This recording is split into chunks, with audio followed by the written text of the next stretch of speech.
Dam 999ங்கிறது இந்த படத்தோட பேர். இது வந்து மலையாளிகளால் தயாரிக்கப்பட்ட ஒரு படைப்பு. அதாவது இந்த கேரளாவில் இருக்கிற முல்லை பெரியாறு அணை உடைஞ்சா இங்கே தமிழ்நாட்டில் பல லட்சம் பேர் சாவுவாங்க தண்ணியில் மூழ்கி அப்படிங்கிறது அந்த படைப்பு. இதுக்காக அந்த அணையை செட்டு போட்டு பெரிய கிராஃபிக்ஸ் பண்ணி அது உடைஞ்சு தமிழர்கள்லாம் அப்படியே ஐயோ மிதக்கிற இந்த மாதிரியான ஒரு இதில் தமிழர்களை பயமுறுத்துகிற ஒரு படைப்பாக இந்த படைப்பை அவங்க எடுத்திருக்காங்க. அதாவது ஒரு கலைஞர்களுக்கு எல்லை இல்லை. கேரள கலைஞர்கள் இங்கே வந்து படம் பண்ணலாம், தமிழ் கலைஞர்கள் கேரளாவுக்கு போகலாம், இந்திக்கு போகலாம், எதுக்கு வேணாலும் போகலாம். ஆனால் கலைக்கு எப்படி எல்லை இல்லையோ, ஆனால் எல்லையை தாண்டி வந்து எந்த கலைஞனும் இங்கே கலவரம் பண்ணக்கூடாது. ஏன்னா தமிழ்நாட்டினுடைய நீர் ஆதாரம் போச்சு, நில ஆதாரம் போச்சு, உரிமை போச்சு, ஈழத்தில் 1.5 லட்சம் உயிர்களும் போச்சு. இந்த ஈழத்தில் வந்து ஒரே நாள் 50,000 பேர் செத்துருக்காங்க, 1.5 லட்சம் பேர் செத்துருக்காங்க. இதுக்கு வந்து இந்த முள்ளிவாய்க்கால் வரைவில் இருந்து இதுக்கு வியூகம் அமைச்சு கொடுத்தது வரைக்கும் முக்கிய பங்கு M.K. நாராயணங்கிற மலையாளிக்கு, சிவசங்கரன் மேனன்கிற மலையாளிக்கு பங்கு உண்டு.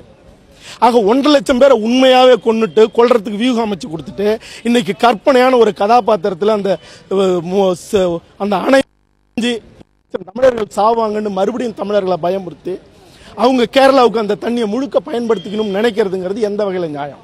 இப்ப இன்னைக்கு தமிழ்நாட்டில் இருக்கிற பெரிய அறிஞர்கள், வல்லுநர்கள், இந்திய அளவில் இருக்கிற வல்லுநர்கள் எல்லாரும் வந்து பார்த்துட்டு அந்த அணை ரொம்ப உறுதியா இருக்குன்னு சொன்னதுக்கு பிறகு இவங்க ஏன் இப்படி ஒரு கலவரம் பண்ணணும்? இந்த படைப்பை எதுக்கு கொடுக்கணும்? ஏன் தமிழ்நாட்டில் அதை போடணும்? அப்ப தமிழர்கள் பயந்து எங்களுக்கு அந்த தண்ணி வேணாம், நாங்கள் செத்து போயிடுவோம்னு நம்ம வாயாலேயே சொல்ல வச்சு அவங்க அணையை கட்டிக்கணும்னு நினைக்கிறாங்க. அது எந்த வகையில் நியாயம்? ஆக இந்த மண்ணில் நம்ம எல்லாத்தையும் இழந்தோம். எல்லா மாநிலத்துக்காரனும் வந்து சுரண்டிட்டு போயிட்டான். தமிழ்நாட்டில் இல்லாத வளம் இல்லை. ஆனால் இந்த வளம் அத்தனையும் தமிழனுக்கு சொந்தமா இல்லை இன்னைக்கு. ஆக அப்படி இருக்கும்போது இப்படி ஒரு படைப்பை செஞ்சு இன்னும் தமிழர்களை ஏமாளிகளா கோமாளிகளா ஆக்கிறத ஒரு படைப்பாளியா மட்டும் ஒரு தமிழனாவும் இந்த மண்ணில் எந்த ஒரு மானம் உள்ள, ரோஷம் உள்ள, உணர்ச்சி உள்ள எந்த தமிழனும் இதை அனுமதிக்க கூடாது.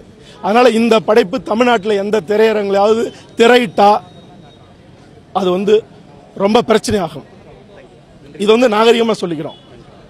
அதனால எந்த தமிழனும் இந்த படைப்பை பார்க்க கூடாது. அப்படி பார்த்தா அவன் தமிழனே இல்லை.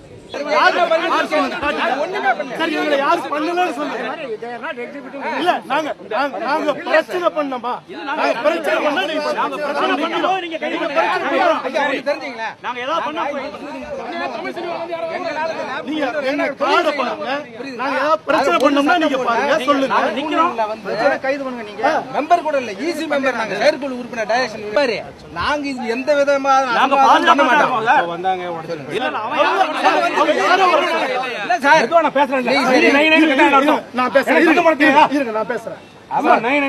அவங்க வந்து வெளியில சொல்லுங்க.